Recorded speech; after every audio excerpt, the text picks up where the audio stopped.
മാന്നാർ മച്ചാൻസിലേക്ക് സ്വാഗതം. അപ്പോൾ നമ്മളിന്ന് പറയാൻ പോകുന്ന റിവ്യൂ എന്ന് പറഞ്ഞാൽ കരം എന്ന് പറഞ്ഞ സിനിമയുടെ റിവ്യൂ ആണ്. നമ്മുടെ വിനീത് ശ്രീനിവാസനാണ് ഈ ഒരു സിനിമ സംവിധാനം ചെയ്യുന്നത്. അതേപോലെ തന്നെ നോബിളാണ് ഈ ഒരു സിനിമയിൽ നായകനായിട്ട് വരുന്നത്.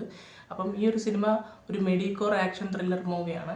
ഇതിൻ്റെ ഫസ്റ്റ് ഹാഫിലേക്ക് വരുവാണെങ്കിൽ അത്യാവശ്യം നല്ല രീതിക്ക് തന്നെ ഓക്കേഷ് ആയിട്ടുള്ളൊരു ഫസ്റ്റ് ഹാഫായിട്ടാണ് ഫീൽ ചെയ്തത്. നല്ല എൻഗേജിങ് ആയിട്ട് പോകുന്ന സ്ക്രീൻ പ്ലേ ഒക്കെ ആണെങ്കിലും അടിപൊളിയായിട്ട് ചെയ്തിട്ടുള്ളൊരു ഫസ്റ്റ് ഹാഫാണ്. പിന്നെ നമുക്ക് നല്ല രീതിക്ക് ആ ഒരു ഫീല് കിട്ടുന്നുണ്ട്, ആ ഒരു കണക്ഷനൊക്കെ കിട്ടുന്നുണ്ട്. സീൻ ബൈ സീനൊക്കെ നല്ല ഒരു നമുക്ക് ക്ലാരിറ്റി ആയിട്ട് ക്ലിയർ ആകുന്നുണ്ട് എന്താണ് ഏതാണെന്നുള്ള സംഭവങ്ങളൊക്കെ. ഫസ്റ്റ് ഹാഫ് നല്ല രീതിക്ക് തന്നെയാണ് ഈ ഒരു സിനിമ ചെയ്തു വെച്ചിരിക്കുന്നത്. പിന്നെ ഈ ഒരു സിനിമയിൽ വില്ലനായിട്ട് വരുന്നത് നമുക്ക് എല്ലാവർക്കും അറിയാം, കേരള ബ്ലാസ്റ്റേഴ്സിൻ്റെ കോച്ചായിട്ടുള്ള നമ്മുടെ ആശാനാണ് ഈ ഒരു സിനിമയിൽ വില്ലനായിട്ട് വരുന്നത്. അദ്ദേഹം എന്നാണെങ്കിലും ഫസ്റ്റ് ഹാഫിലൊക്കെ ആണെങ്കിൽ നല്ല രീതിക്ക് തന്നെ അദ്ദേഹത്തിൻ്റെ ഒരു പെർഫോമൻസ്, പുള്ളി ഉള്ള സീനൊക്കെ പുള്ളി നല്ല രീതിക്ക് തന്നെ ചെയ്തിട്ടുണ്ട്. പിന്നെ നമ്മുടെ നായകനിലേക്ക് വരുവാണെങ്കിലും ആക്ഷൻ കാര്യങ്ങളൊക്കെ അടിപൊളിയായിട്ട് പുള്ളി ചെയ്തിട്ടുണ്ട്. പുള്ളിയുടെ ഒരു മാക്സിമം പുള്ളി എഫേർട്ട് ഈ ഒരു സിനിമയ്ക്ക് വേണ്ടി ഇട്ടിട്ടുണ്ട്. നമുക്കൊരു സിനിമ കാണുമ്പോൾ മനസ്സിലാവും.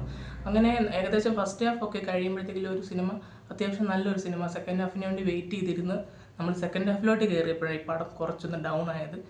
സെക്കൻഡ് ഹാഫിലേക്ക് വരുമ്പോഴത്തേക്കും ആ ഒരു സ്ക്രീൻ പ്ലേ ആണെങ്കിലും കുറച്ച് കാര്യങ്ങളൊക്കെ ഒന്ന് ഒരു ലാഗ് പോലെ ഫീൽ ചെയ്യുന്നുണ്ട്. നമുക്ക് കാണുമ്പോൾ ഒരു ചെറിയൊരു ലാഗടി, ഒരു ബോറടിയൊക്കെ നമുക്ക് തോന്നും ഒരു സെക്കൻഡ് ഹാഫിലേക്ക് വരുമ്പോൾ.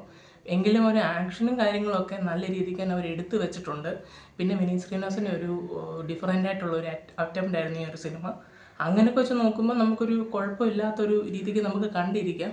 എങ്കിലും ഒരു ആവറേജ് വാച്ചായിട്ടാണ് എനിക്ക് പേഴ്സണലി ഈ ഒരു സിനിമ ഫീൽ ചെയ്തത്. എന്തായാലും എല്ലാവരുടെ ആക്ടിങ്ങും കാര്യങ്ങളൊക്കെ കൊള്ളായിരുന്നു. പിന്നെ മേക്കിങ്ങും അടിപൊളിയായിരുന്നു. പുള്ളിയുടെ ഡയറക്ഷനിലും ചെറിയ ചെറിയ പാളിച്ചകൾ സംഭവിച്ചിട്ടുണ്ട്, അല്ലാതെ വേറെ പ്രശ്നങ്ങളൊന്നും. ഇപ്പോൾ ആക്ഷൻ ചിത്രങ്ങളൊക്കെ ഇഷ്ടപ്പെടുന്ന ആൾക്കാരാണെങ്കിൽ ഉറപ്പായിട്ടും നിങ്ങൾക്ക് പോയി ടിക്കറ്റ് എടുത്ത് കാണാൻ പറ്റിയൊരു സിനിമ തന്നെയാണ്. പിന്നെ നിങ്ങൾ ഒത്തിരി സ്റ്റോറിയൊക്കെ ഭയങ്കരമായിട്ട് നോക്കി ചെറുതായിട്ട് പോലും ലാഗ് അടിച്ചത് നിങ്ങൾക്ക് പറ്റത്തില്ല എന്നുള്ളവരാണെങ്കിൽ ഇത് ഒഴിവാക്കുന്നതായിരിക്കും നല്ലത്. അപ്പം നമ്മുടെ ഇന്നത്തെ വീഡിയോ ഇത്രയൊക്കെ ഉള്ളൂ. ഈ വീഡിയോ ഇഷ്ടപ്പെട്ടെങ്കിൽ ലൈക്ക് ചെയ്യുക, ഷെയർ ചെയ്യുക, സബ്സ്ക്രൈബ് ചെയ്യുക.